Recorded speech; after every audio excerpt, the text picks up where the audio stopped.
Good morning. Hello. Hopefully you can all hear us out there. Can you give us a quick wave? Put your hands up if you can hear us and see us this morning. Thank you. A sea of hands. Excellent. Good stuff.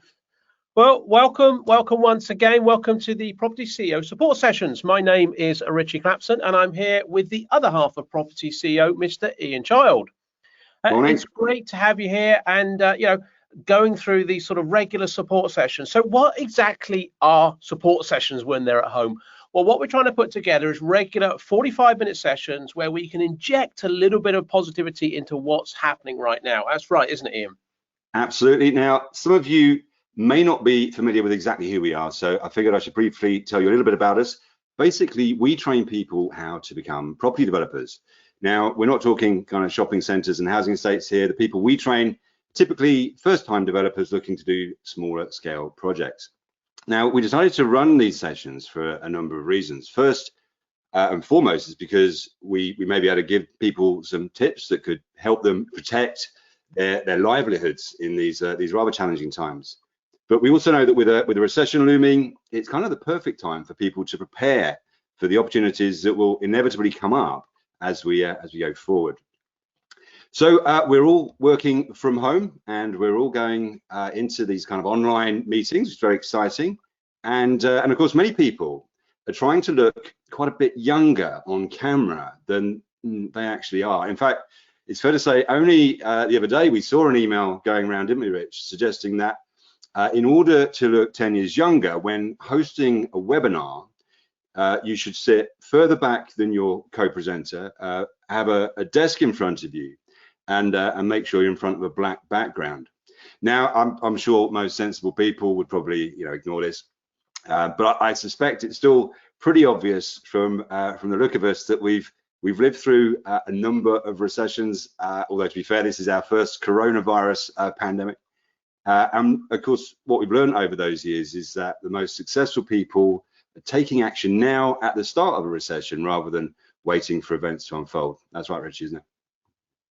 So in the middle of that, you just tried to weave in a funny joke about me and having a little pop at me already straight out the blocks.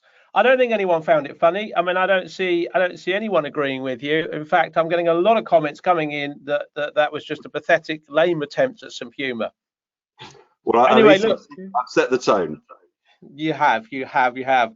Anyway, look, guys, there's a lot of doom and gloom going on out there. We know that, and we're not belittling that. It's happening, but we want to be half full with our glass. That's what we want to be doing, and we want to be looking at what you should be doing right now and how we can get ourselves to a great place when we come out the other side, because we are going to come out the other side, and there is going to be a bit of an upturn. So this is for anyone who's struggling a little bit, and not just property people, anyone. We're happy to take questions as we go through. Trish says very funny. No, Trish, I can delete you already. It's not a problem. I have the ability to do that.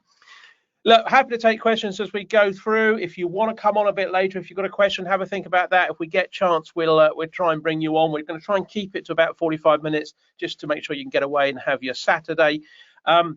And any ideas that you guys have got, if you want to put in, we can share those as we go through. So just enter them in the chat box as we go. So let's get started, shall we? We've got a whole stack of people on. Let's have a look. Andy, yes. Andy G, Andy H. Hello, Angela, Becky, Bob, Bobby, Chris, Clive, Dave. Blimey, it goes going on. They're coming in one by one. Jacqueline, hello there. Jacqueline's just started to work with us. So Jacqueline, good morning to you. Julian, hello there. Linda, Lubo, Neelam, Nina. Wow, Raj, it's like a little shopping list receipt. This is just coming in and in and in. Great stuff. Hello, chaps, etc., etc. What's going on up here? Ritesh says, good morning. Custard creams are under lockdown. We seem to be having a biscuit theme sort of jokes going on here, and I don't know why. Consequently, the green tea and the hot Bombay mix are out. Excellent, Ritesh. That's hot Bombay mix this time of morning. Really? That's interesting, isn't it? Anyway, let's get started. I had a couple of questions in last week, which we didn't manage to answer through the week. So let's pick those up if we may. I've got a question here from Clive. Clive, yes, Clive's on. Clive H. Clive's been a student of ours. Let's have a look. Clive says, given the uncertainty of the current situation, can we compare this recession to that many of us have been through before. Well, us old ones anyway. And how can we predict what the future? Sorry, I didn't say you were old, Clive. Apologies, I take that back. But you're probably a similar age to me. How can we predict what the future markets would be like and calculate a realistic GDV for our projects? He goes on, there's a follow-on question which says, given that we're likely to go in recession, should we look at alternative strategies to selling, possibly rental or working with housing associations? Okay, how can we predict what the future markets are going to be like and calculate realistic GDVs? First of all, I'm going to make a mistake straight away, aren't I? So I think the key thing here is, morning, Steve. Steve says good morning. I think the key thing here is that no one can predict where things are at. There was a lot of discussion on some stuff I was on yesterday, and they were talking about a 15% reduction in GDVs, a 20% reduction, 10%. Where's it going to be? Difficult to say. And of course, it depends on the time scale. That's the key thing. So, you know, if you were starting a project, and let's go quite large, and say you were starting a project which was going to come into the market for 3 years, well, GDVs would have probably been totally stabilized, if not going up. One would hope and one would suggest. But of course, we don't know whether we're going into a recession or a depression or what we're doing. So the thing is, you're going to have to monitor the situation a little bit. And what we've been saying to everyone at the moment is, at this moment, you know, carry on looking your deal searching, don't lock down, do your analysis, but do not secure any deals. You know, you don't really want to be offering at the moment, because if the market's going down, you don't want to offer on a market that's dropping. But you can certainly be trying to project your numbers going forward and start having a look and running a number of deal analysis sheets about where the options could be. What about a 10% reduction in GDV compared to where they are now? What about 15? What about 20? And then you can, of course, you're going to have a corresponding potential reduction in the purchase price and maybe construction costs. There's a big question mark about where construction costs are going to go. Not going to try and answer it within this question, because we'll be here probably till Tuesday. So I think the thing is, at the moment, my personal opinion is that we're going to bounce out of this almost as quick as we went into it. But you know, that's still going to be a few months away, because we're not down at the bottom of the V. I think we're going to go down and we're going to come back up quite sharply. The thing I've been saying to everyone over the last few weeks is, the unique thing about this current situation is that we can monitor it. We can monitor it. We've never been able to monitor any other recession in the past. Monitor what China's doing, monitor what Italy, what Spain are doing. When they start to come back out, or they level off and they recover, we know that we're behind them, because we've got the same problems, the same issues. So monitor those countries, you know, watch what those countries are doing. And when they start to level out, you can start to predict, looking at the lag that we're on as a country, of when we're going to start to try and recover. Of course, you've got America coming into that as an economic powerhouse, and how does that affect things? You're going to have to take a bit of an estimate, but you're going to start to see where things are at. If that recovery is starting to happen within 4 or 5 months, maybe 6 months, I think the reality then is that we're actually going to be coming into a position where, if I was going to be thinking about putting a project in the market, you know, 18 months time, so sort of, let's say towards the end of 2021, I think prices will more or less stabilize from where they are now. And that's just a personal feeling. I might be completely wrong, and I'm prepared to shot down if I am. So I think you've just got to run a series of numbers at the moment. Carrying on to the second part of that question is, should we be looking at alternative strategies to selling? Yes, and you always should. You know, you always need 2 exits. Clive, you know that as well as anyone, because we preach that to you constantly. You always need 2 exits, and you always want to have a look at a sell exit, and you want to have a look at a refinance and hold exit. Now, what Clive's go on to say, what about housing associations? Yes, really good. I was speaking to someone in detail yesterday exactly on this thing, and they said, what about housing associations? Should I get involved with housing associations? Yes, at the moment, they're not a bad. If you actually have a project going into them, it's a Saturday morning, I can't speak, but we'll get to it. Those early morning sherries, Rich, they just got to stop, haven't they? Sherry, yeah. So anyway, I'll try and lay off the sherries for next time, guys. So anyway, look, you think about it, at the moment, if you've got a project that you can divert, maybe you can get a relationship going with a housing association. If it's going to be dropped into the market later this year, that wouldn't be a bad thing. Or if you really want to get a project going, and this was the discussion I had with someone, that they said, I've got an opportunity to do a deal with a housing association, but they're not going to pay as much money. I said, no, they don't, but you've got a guaranteed exit in this current market, which means the funders will probably accept a sub 20% profit on gross development value. So whilst you're actually going to be, taking a little bit less profit, your profit is a little bit more guaranteed. You've got flexibility on construction costs and so on. So yes, housing associations are always a good market to look at. I know a number of people who just look at housing associations. They like the security of that market. But I think always have two exit in terms of going forward. Clive, hopefully that's answered that question. We've got a few other things coming in. We've got a few other questions, which is good. So we'll probably have a look at some of those. Now, I think we've got into, although this is only our third session, we've got into a bit of a routine here with Ian giving us a regular top 10.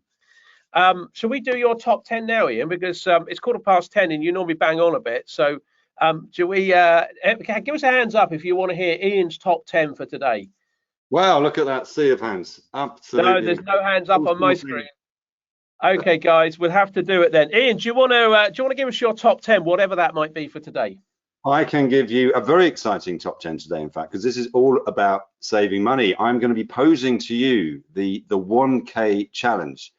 Now, to be fair, when I ran this past Ritchie, we were discussing it earlier on, he looked a little bit sweaty when I mentioned it because I think he thought that it involved running in some capacity. But this is actually how you can save up to £1,000. In fact, it could even be more than £1,000. Now, we're all busy people, and we can get a bit complacent when it comes to household bills. And as a result, businesses do tend to take a little bit of advantage of us. And so what we should be doing is kind of regularly reviewing our outgoings and then kind of negotiating better deals. A really good example of this is something that happens to me every year with car insurance renewal premiums. I don't know if anybody else gets this, maybe it's just me, but basically it seems to be about £200 more expensive in the renewal premium, and then you ring them up, and then miraculously they can do you a better deal. But of course, there's going to be a lot of people that just don't bother. A lot of people will just pay the renewal premium and it'll just go through on direct debit or whatever, or as an automatic payment. And so those people get stung with the higher bills. The challenge for the companies that we pay our bills to, obviously, is that their customer acquisition cost is really high. So what we need to be aware of is that should we ring to cancel, what happens is there's no such thing as a cancellations team. It is all about customer retention. So you'll get through to some customer retention teams, and they've got access to quite a lot of significant incentives to try and tempt you to stay, whether that's in terms of reducing the cost or throwing other stuff in and to give you a better deal. So in short, I guess the summary there is that loyalty, traditionally, when it comes to household bills, loyalty is bad for you. You need to move around a bit to get the best deals. And I thought what I'd do today is give you my top 10 tips on how you might want to go about doing that. So the first one is your broadband and your home phone. So what tends to happen, we look for particularly kind of like a broadband deal. We'll look around on the market, we'll see which is the best one, and we tend to stick with it. Because we don't kind of think of it maybe in the same way we think of like car insurance, which renews annually. And gradually we get these emails come through that says that our broadband bill is going up by a quid or two, normally every few months or maybe once a year.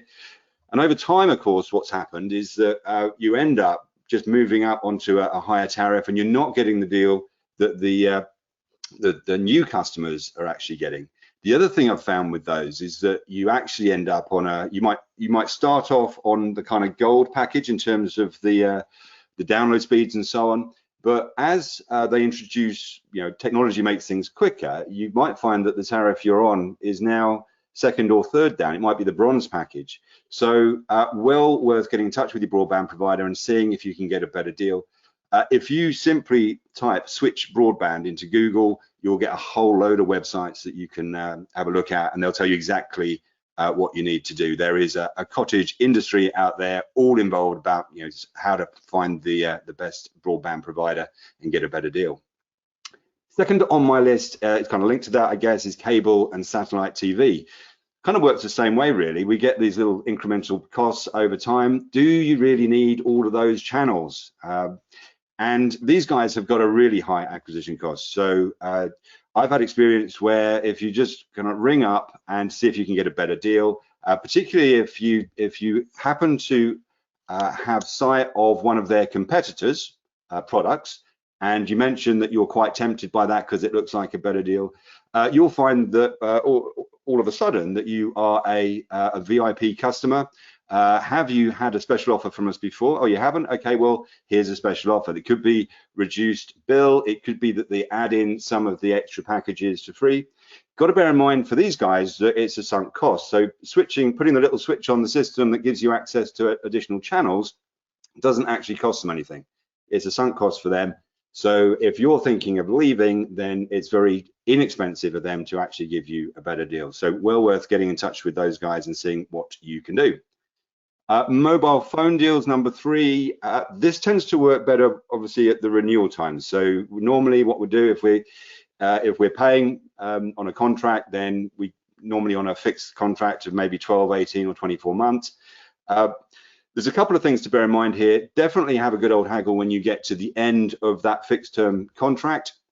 What you don't want to do, some of these deals are put together where the cost of the handset and the cost of the airtime are kind of bundled together.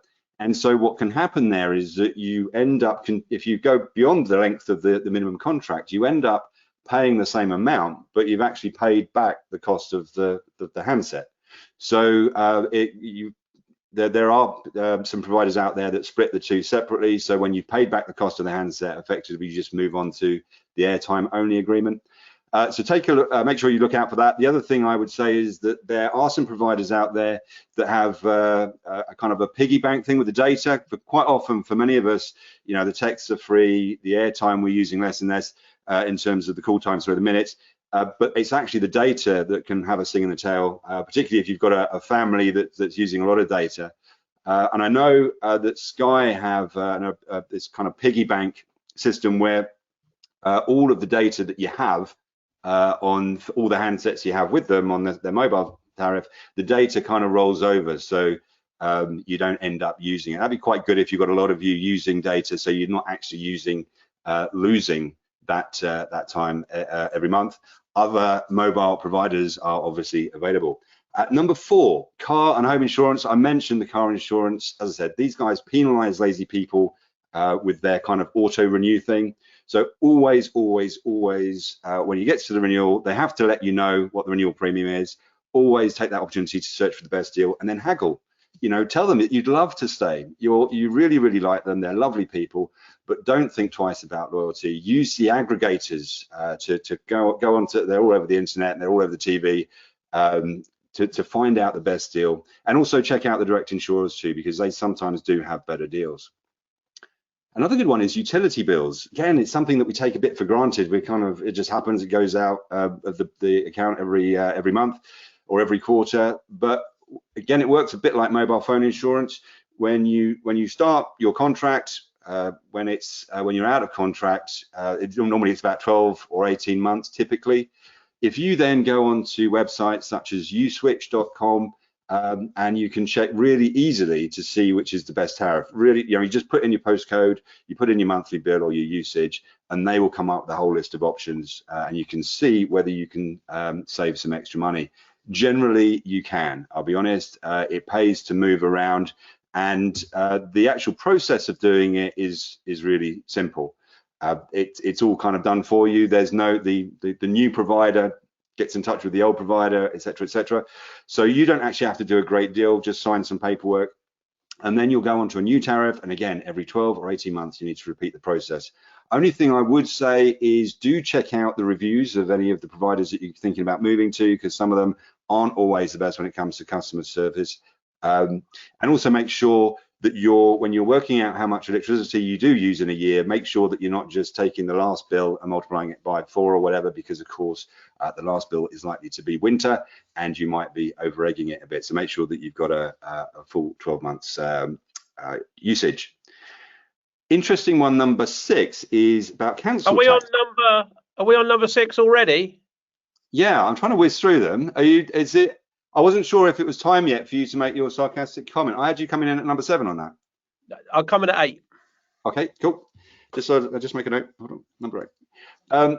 council tax bands. So we get used to paying council tax, but apparently around 400,000 houses in the UK are in the wrong council tax band. So it can be worth checking yours as it can be backdated if they've got it wrong. You just need to be aware that it could go up as well as down. They were called the second gear valuations that were done in 1991, which is where people had to come up with a valuation very, very quickly. And so estate agents were going around and literally doing drive-bys and kind of putting people in valuations bands. And of course, easy to do perhaps on maybe a housing estate where lots of the properties are similar, but they didn't always get it right. And unlike in Wales, where they've revisited that, in England they haven't. So those valuations that were done in 1991 are kind of index linked to them. So what you can do is to see if you can compare kind of your neighbours' properties in terms of their council tax versus yours. If you go onto a website which is voa.gov.uk, and you can see if you're paying more than your neighbours, and if they're in a similar property, then that obviously should ring an alarm bells. And then if you simply Google it online, there's quite a few online calculators out there that will enable you to work out what the value of your house was in 1991. So it will work out whether you're what tax band you should have been allocated, and then you can of course compare this to your current band. So quite an interesting one to do, just to see if you're in the right band. And of course, if you're not and it's a lower band, then that can be backdated. At number 7, a quick shout out for boiler cover. That's one of the types of warranties that quite a lot of us have. And of course, it includes quite often servicing, which is essential for boilers, but there's lots of choice out there. I think a lot of people have a bit of a default kind of, I go with this particular provider. There is a lot of choice, and there's quite a lot of variation in cost as well. So the only caveat there is just making sure that you know what's covered, and of course looking at some of the reviews of the people that are providing the cover, but certainly an opportunity to save costs on boiler cover. Number 8, do you want to come in now, Rich, or do you want to wait for I've maybe interrupt me midway through?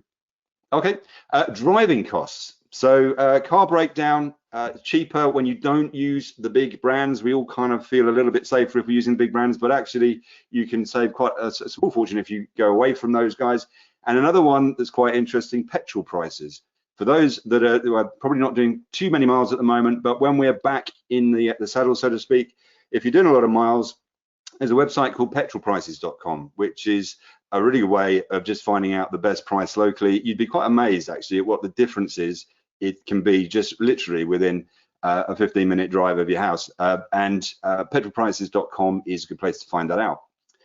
Another one, number 9, is about direct debits and PayPal. I think I mentioned PayPal before, but just doing that review, it's amazing how many little direct debits we get into that kind of just creep up on the bill before we know it, and we kind of forget about them. We don't notice them going out, particularly if you've got kind of these standing orders. So it's kind of a prepayment that's been agreed. You can go on PayPal, go on the app stores, and obviously look on your credit cards to see who's got a direct debit in place, and just review them. Make sure that you're not paying for anything that you've kind of completely forgotten about, you don't need anymore. And then the final one, number 10, is about the dreaded credit cards. So in these times, obviously, a lot of people are cash strapped in a bit of a challenging situation. A few tips on the credit cards. First of all, make sure that you have the payments on direct debits. You don't want to miss one. If you have a bit of a blip on the direct debit and it doesn't go out, you're in danger of impacting your credit rating. So you don't want to do that. So make sure that you're set up on direct debits rather than remembering to pay the bill every month. If you are able to kind of juggle credit cards so you can actually do balance transfers to move around to get better deals, try not to make minimum monthly repayments. What I mean there is that the way in which credit card companies like you to be on is paying the minimum, because it's a percentage. And so guess what? Because you're always paying a percentage, even if you're only £1 in debt, you're still paying a percentage of that. What you want to do instead is to kind of pay a fixed monthly amount. That way you'll more quickly get rid of the debt. And finally, there's a number of cards out there that offer cashback, and I love these because these are just kind of, it's like money for nothing. Let's be honest, it's not going to pay for a cruise, but frankly, every little helps. So have a look at some of the cashback credit cards that are out there. It works kind of when you're paying the monthly bill in full. Fairly obviously, you don't want to be doing it when it's not instead of making the monthly repayments. Yeah, if you're going to make payments on a cashback credit card, then quite often there are some advantages of doing that rather than perhaps using debit cards. So there you go, top 10 on hopefully the 1K challenge. So a few resources, I guess. USwitch, I mentioned. Simply Switch is another one. Those guys kind of take care of gas, electric, mobile, broadband. So you can kind of got a one-stop shop there. Another great website, I'm sure many of you know, is moneysavingexpert.com. And they've got a very similar challenge on there where kind of this is how you can reduce your bills. Obviously the aggregators, which are comparethemarket.com, Money Supermarket, that sort of thing. Great place for home insurance and car insurance. But now we've got this kind of time on our hands, and it does take a few hours, I'll be honest. It's quite easy to save a few bob. I called it the 1K challenge. Certainly I've done it before and saved that sort of figure. It's not difficult to do. It just takes a little bit of time. Obviously you need to make a few phone calls. If you don't have the time, maybe somebody else, and your partner or whatever could make those calls for you. But give it a go and see how you get on. As I said, in these times, every little helps. So if you do save, it'd be great to hear from you and find out how you got on, so that others can see how that it definitely can be done. Excellent, well done. So there's a challenge. Go out and save £1,000. We've got a few responses on that, which is good. Someone said, did you know, this is Simon, thank you, Simon. He said, did you know if you have Sky Sports or BT Sports, then as there is no sport on, Virgin and Sky will offer you a refund, or they will pause your account. They won't disconnect you, and you can just see the old stuff. So he's given us a Virgin Media link. Apparently the others have got one. I'm going to send that out to you all. Also, Sam's on, and I'm just Samantha Beddoe. Some people might know Samantha, and throughout your talk, she said, "I can help you with all of that." She tells me she's pretty certain she wrote your top 10 because she can save you money on boilers, insurance, everything. So Sam's just given me permission. I just put Sam's mobile into the group, so you've all got a copy of that, so please have a look through that. So that's useful. Jacqueline said earlier, which I have to say I chuckled at. Jacqueline, thank you very much. She says Ian looks like he's trying to blend in with his background. So I guess I've got to either paint the wall or change the jumper. I do apologize. I'll kind of wave something around so you can see me. Okay, Linda put a comment. Well, it's a sort of comment. I'm not sure if it's a question or a comment, Linda. But Linda said we're already in the process of securing an option. We've been negotiating on for the last year. If we pull out now, we'll lose the deal altogether. This is to acquire 3 properties, knock them down, and build 15 flats. Now, I don't know if there's a question associated with that, Linda. Is the question, what can I do? Well, I think the thing is, if you're negotiating an option, you're at that point where you're about to sign and commit. Well, just hold, okay? If the market went really south, and no one knows at the moment, as I said earlier, just monitor it. You don't want to have secured a job which actually you'd rather have lost. If you're going to secure it at a price at the moment, your option's going to be at a price, and presumably you're going to pay some non-returnable money for that option, probably more than £1. So assuming you don't want to risk that, just play for a little bit of time, just hold out a little bit, because the reality is, where's that vendor going to go? No one at this minute is going to suddenly jump in and buy that option. I would suspect not. So maybe just have a think about just eking a bit more time out, another week, and just each week look to push it to the end of next week and so on, and just say, yeah, look, we're almost ready, but we're just a little bit cautious at the moment. We've got a lot going on. We don't want to pull out, but we want to know where it's at, because if the market really goes south, maybe you should be renegotiating the numbers that you're looking at on that option. If it's a cracking deal and it's a really good deal, then maybe continue with it. But you've got to have a lot of confidence that those numbers are going to be really good, because we're on this roller coaster. We don't know how deep this dip is going to be going down. So you do not want to secure something at the moment. So hopefully that's just a useful little bit of guidance there. We had a question in, let me just find this one back up through the list. Ritesh said, is it possible to superimpose the current recession with many previous ones to perhaps get some perceptive of timing? No, I don't think so. I think the problem, Ritesh, and this is the same always, every recession is different. You know, there's a different implication of what's happened or what's gone on or how it's driven us to this point. Never, you know, have we had a situation where we've had a pandemic like this in the sort of modern economic times. Yeah, we can go back and we can look at pandemics, you know, long time ago, but we weren't in the same economic position. The world worked in a different way. So, you know, we could recover quite quickly, but as I said earlier, what's America going to do? That's a big driver. You know, what are other places in Europe going to do? So we're all a little bit in this together. So it's very difficult to superimpose anything that's happened before on what's happened now, and it won't be going forward because there will be something else. I think the thing is always with recessions is you've just got to be in a position to cater for these things. I've done a number of talks this week. One of them was particularly about make sure you get in a position next time so you don't feel you're in the same position as you are this time. And there are a lot of people that are really stressed and really anxious and really struggling financially at the moment. There really are. And I feel for you, and I'm sure there's some people on here today who are exactly in that position. Equally, there are a few out there that have gone down this road of development and they've got into a position where actually, you know, they're sat there with a bit of liquid cash. Liquid cash is king at this minute. And there are a few people I know who, yeah, they've got the health concerns as we always have, or as we all have, but they're sat there pretty chilled out, cracking open a bottle of wine, and they've held their projects, they've held a couple of sites, but they've got a fair bit of liquid cash.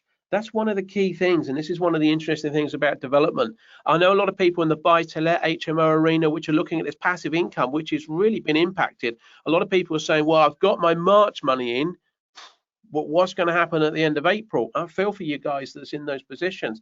You need some liquid cash. If you want to have a little bit more of a chat about that, I can't redo the presentation on here, but if you want to have a little bit more of a chat about that, just message me privately and I'll talk to you about that, about what I was talking about this week about setting up. So just put it in the chat box and we'll pick the details up afterwards. Just give us a contact number or email address for you guys and we can sort that out and I'll tell you a bit about that.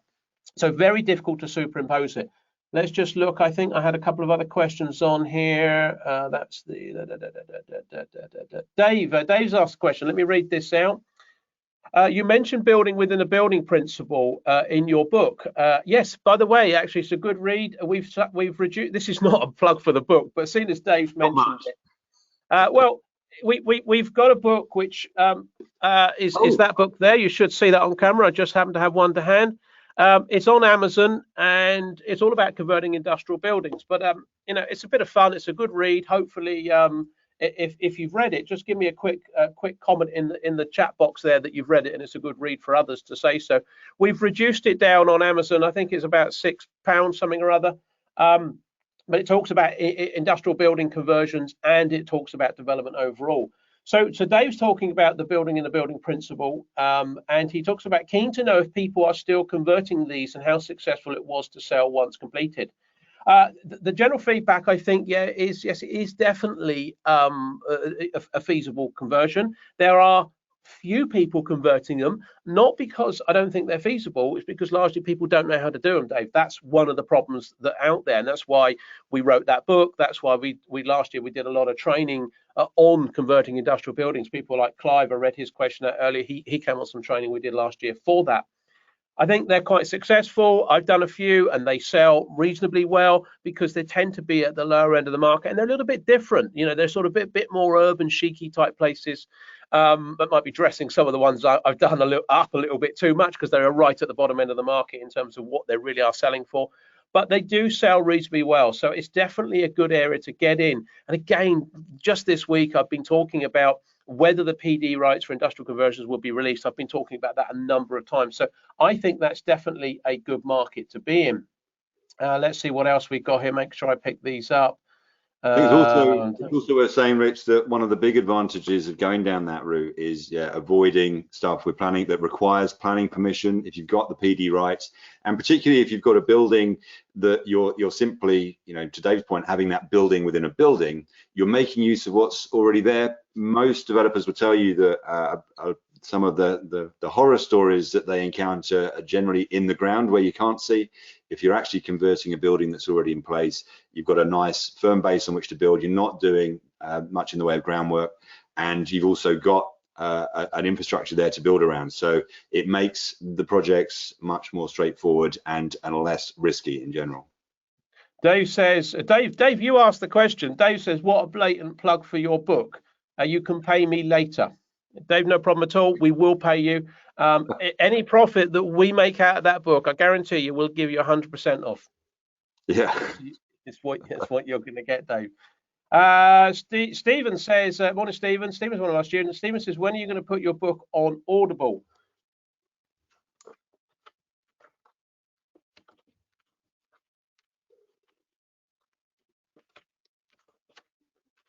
Right now. Welcome to the world of Property CEO. It's great to have you here with us. No, better not, had I? We could do that, couldn't we? We could do a session. It'd probably take me about 3 days to read the blooming thing. Okay. Rich would like to hear more. Let me just see if there's any other questions I picked up here. Ritesh has got a question here. Dave says, I'm recording this. Good. That's good, Dave. No one's going to swear then, because that would be a bloody awful thing to get recorded, wouldn't it? Anyway, so Ritesh says, so would buy stroke sell be better than buy stroke hold whilst we get through this uncertain times? Well, Ritesh, as I said earlier, you've got to look at the two options. You always have to have. I mean, there's this phrase that gets bandied around, which is sort of build to rent. That's a load of old shite, really, because you should always have two exits in everything you do. Whether it's now or previously, you should always have those exits, whether you're going to sell, refinance and sell, or hold, or hold the things.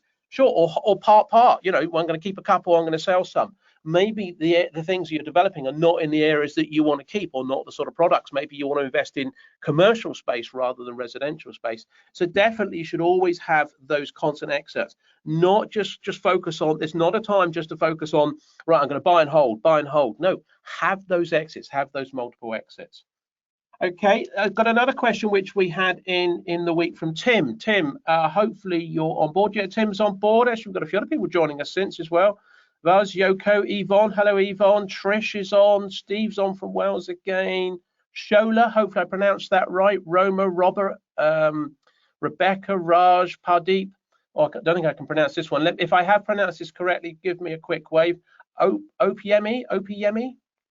I don't know if I've got that right, apologies, I probably haven't. Nina, Neelam, hello there, Michael, half Italian. Right, Tim's question was, and this is an interesting one, I'm going to pick this one up quite quickly. This was to do with the coronavirus business interruption loan scheme. And Tim's saying, obviously we've been talking about this giving us underwritten 80% loan, interest-free for a period of time. And Tim was saying, I've got numerous bank and private investor loans with interest rates between 7 and 12. It'd be great to get a large interest-free loan, help the short-term cash flow. Any feedback? I don't know if anyone's got any feedback. Stick it in the chat box if you have. My opinion on it, and what I hear about it, is it's not easy to get, and I think I'd say this to anyone, and this is anyone as well, and there's a lot of people out there. The government's used terms like holiday, mortgage holiday, all the wrong terminology. It's not a holiday, you get it delayed, you're going to have to repay it, but the trouble is it might affect your credit rating. So you just got to be careful of any payment holiday you take there. And these loans, yeah, it sounds great. I think the reality is that, you've got to actually secure this. And from what I hear is the bank's assessment, although there's more pressure each day, there were some announcements in the news yesterday that the banks are going to put more pressure on, the government's putting more pressure on the banks to actually try and lend to those businesses out there. But, one of the assessments is the banks are not going to lend to a business that actually ordinarily couldn't justify it. So you've got to have actually a business plan going forward. You've got to have a cash flow projection. You've got to show why you need it to do what you need. And it's all about survival. Okay, so you've got to try and prove that. And I think you've got quite a few hoops to jump through. Always the case with anything like this. I think I would say, as a really strong bit of advice, do not rely on any handouts from the government or anything. If you can get an extended overdraft or do stuff, that's great. But actually, it's not always going to come that quick.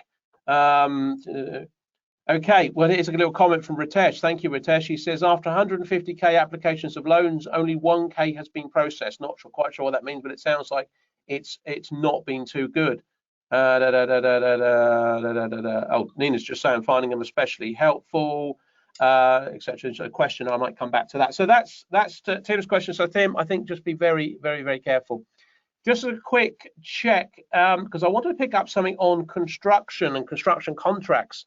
And where construction values are going. Is Dan on? Dan, give us a quick wave. Put your hand up if you're there, because I've got a couple of Dans on. Yes, you are. Dan, if you've got a mic, if I can just drop your hand, put your hand up if you've got a mic again for me. Dan, has he got a mic? I'm not sure if Dan's the most techie. Yes, he's put his hand up. I'm going to bring Dan Stiles on. Dan Stiles runs a company called DDS and Syndicate Project Management, a good friend of mine. And I was chatting to Dan in the week, and I was talking about construction costs, where they're going to be going forward. And one of the concerns about JCT contracts and delays with contracts on site. Let me just see, Dan, are you there? Can we hear you? Dan, can you just switch your mic on at your end? Told you he's not very techie, didn't I? Dan, can you just check and switch? You need to unmute your mic. You're unmuted at my end. Perhaps he's gone off. Now you've insulted him. I didn't insult him. I just said he's probably not very techie. And clearly I have proved my point. Dan is self-muted. He's probably there struggling, trying to press every single button that he can. Dan, can we hear you? Dan, try and see if you can find your button while I go and answer another question. I've muted you again. If you can, then give me a quick wave. Told you it wasn't very techie, didn't I? So Richard said he's making the tea. He might be. Okay. Nina's asked a question. Let me pick this one up while Dan's trying to work out what button to press. She said, I'm finding the sessions very helpful, especially during lockdown. Nina, thank you. That's what they're here for. So hopefully we're giving you a bit of fun and a bit of energy. What strategy would you adopt if you were starting out again in the property game, given the current situation? Yeah, okay. If I was starting out again, I'd adopt exactly the same strategy as I would now. Okay. And Nina, that is about diversification and keeping relatively small on quick return projects in the permitted development or with planning arena. Okay. Now, why do I say all those things? Those people that are generally stuck with relatively small projects, you know, returning a couple of $100,000. Give me a hands up if a couple of £100,000 a year would change your life. If you've been earning that over the last few years, would that have changed your? No one's putting their hands up. Yes, yeah, quite a lot of people. You know, if you'd been in a position where you could earn a couple of £100,000 a year, and you know, don't get me wrong, this is not a quick get rich quick rah-rah session, but you know, if you're in that arena, there are people who go, oh, let's go big, let's earn £1 million out of our next development. Let's do 50 flats, 60 flats, 100 flats. No, don't go down that road. Do the sort of 5 to 20 sweet spot. 5 to 10 is really quite nice. Little units, flats, houses on the need market, not the one. That's another discussion for another day. But anyway, I think the key thing is, if you're sticking down at that small level, the sort of a couple of £100,000 profit, maybe 150 to 200,000 regularly out of a project, which is often an 18-month sort of turnaround, you can get in, get out of that project. You can have several going at once. You know, if you want to earn 400,000 or 500,000 a year, run 2 or 3 of those at once, and then you'll have projects running at different stages. Always stick with that level of projects in wherever arena you want, in whatever niche. So you know that we don't, well, if you don't know, we don't talk about strategies here. We talk about being developers, developing as a whole. Okay, you should, if you're trained properly, better to develop out retail, you know, to residential if you want to do that, commercial, industrial buildings, new build, and any mix in between, whether you're converting to residential or whether you're doing small serviced offices, co-working, co-retail is a term that I've been using a lot recently. So if you stick in that sort of market where you've got permitted development rights, often an 18-month turnaround, in the need market, i.e. you're creating units that people want, yeah, you're going to be a little bit caught at the moment, like everyone. But actually, if you then proceed forward and basically you retain, let's say you make £200,000 a year, retain 100,000 liquid cash, build yourself up a little war chest. This is what people that I've been working with for years and I know around me are doing. They've probably got quite happily sat on £300,000-400,000 of liquid cash. They might have had it somewhere, but they can retrieve it fairly quickly and have liquid cash. They're sat there. They don't have a problem. It gives them ability to comfortably stop some sites down and actually delay a couple of projects. So really, I'd stick down in that lower end of the market. And again, if you want to know a little bit more, message me and we can always link up and have a chat. Let's just see. I think Dan was saying it's gone silent. Let me try Dan one more time. If not, we'll try this offline and we'll get him on. Oh, he's disappeared altogether. Well, he must have gone and made the tea. Dan has left. It's gone silent. I told you he doesn't know how to work the tech, does he? Oh, he's well. gone on a PC course. What I would say, can I just add, sort of follow on to that last comment, really, that in terms of the what you would do going forward if you were starting out again, that combination of the kind of being the landlord developer is a really strong one. Obviously, the property market is in a little bit of a state of flux at the moment, and again, everybody's watching that in the same way that we're watching stock markets and the economy in general. But obviously, over the longer term, properties as a kind of hold strategy has worked exceptionally well. If you can cover your bases in terms of the rental costs and then you've got the equity growth in the background, what you're able to do if you do development as well is you're able to generate chunks of cash that can then finance the deposits for to build your portfolio. So you're able, a landlord developer is able to build their portfolio much more quickly than a landlord in their own right, particularly if they're using rental profits to try and build their portfolio, because that takes quite a while. That said, obviously there are some challenges in the existing market with regards to that landlords are now finding themselves in. Is also a very increasingly regulated space. But of course, there is still a demand for housing, and actually, as the cost of being able to get onto the housing ladder increases, so many people are looking at rental as a solution. We will always need then landlords to be able to service that need. So we're putting the two together can be quite a good way of moving forward. Okay, a couple of things. Nina says, thanks for that advice about where should she go. Interesting comment here. Sorry, I just lost it, but I'd like to come back to this. Robert says, and I think I like this, Robert, good stuff. Robert's got a slightly different opinion. He says, I'm not sure that the market will bounce back quickly. Great, it's great to have different opinions because then we can get some debates going. At the end of the day, these are opinions. None of us really know. He says, I'm seeing a lot of good companies folding already. Spoke with my accountant yesterday who suggested he will see 25% of firms failing. My experience is it's happening now, and I'm expecting prices to drop significantly. And he goes on to say, great buying opportunity. Absolutely, Rob. I think the reality is no one knows. Sessions like this are great. It's great to have this sort of discussion. We're going to keep these going regularly, so hopefully you guys will keep coming back.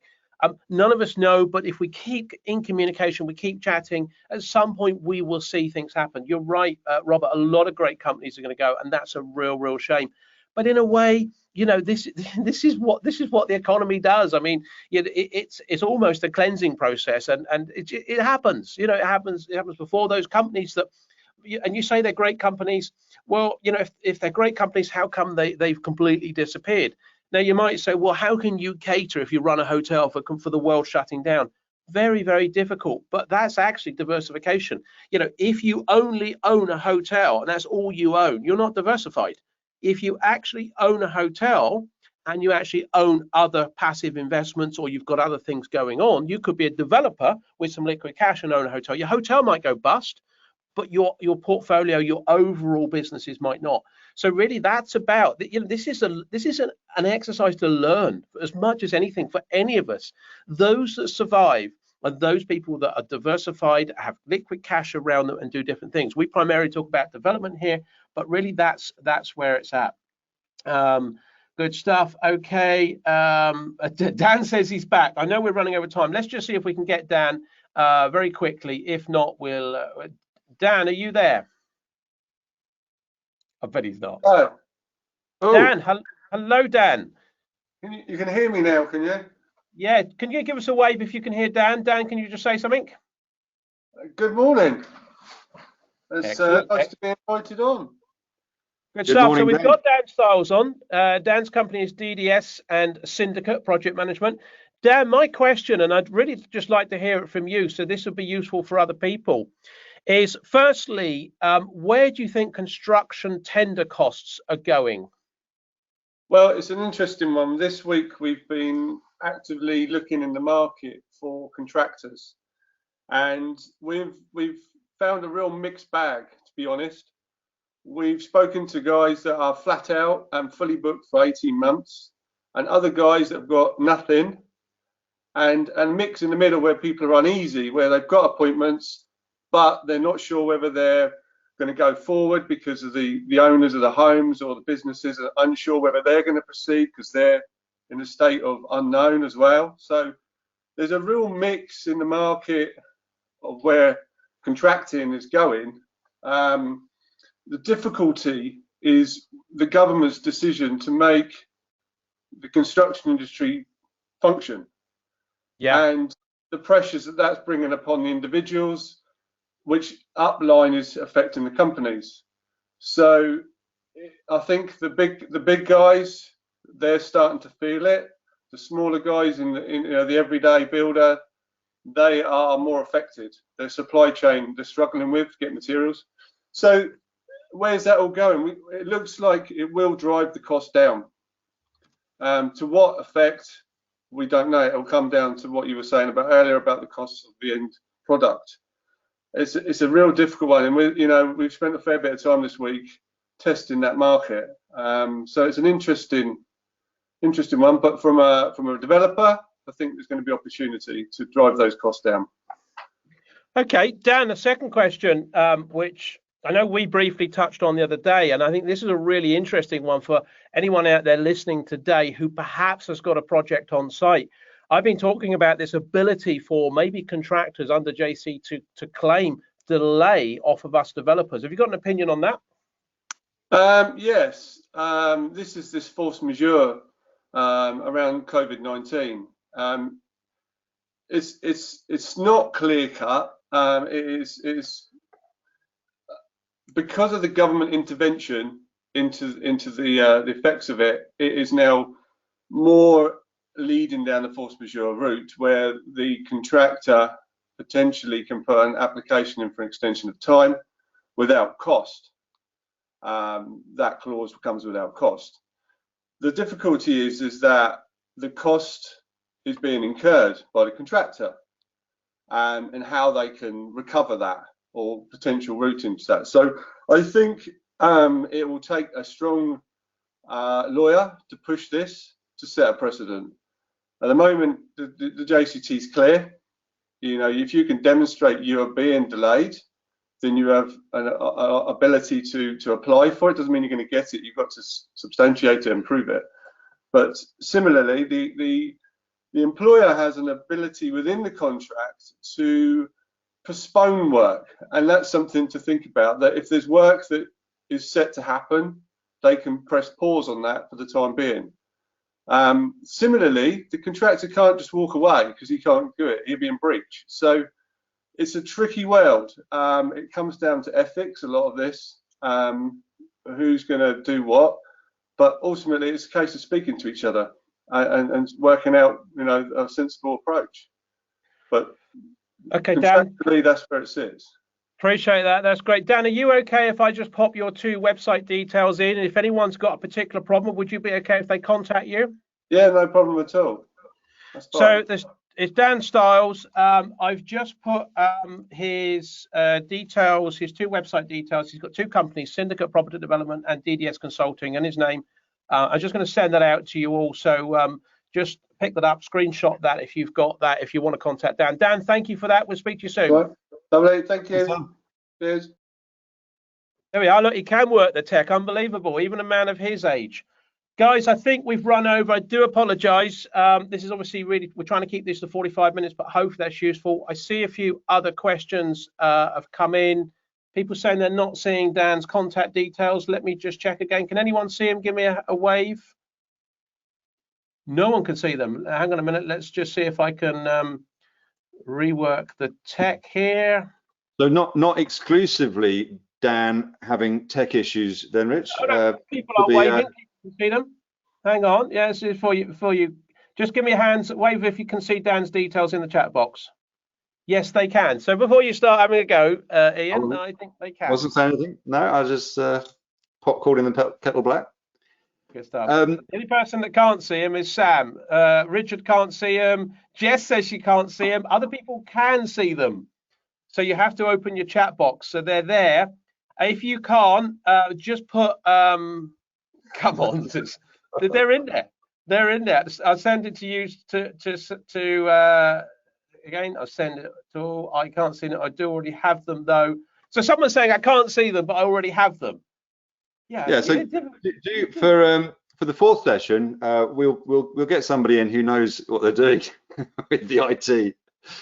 But some people can see them and some people can't. I'm going to do it again. So I think.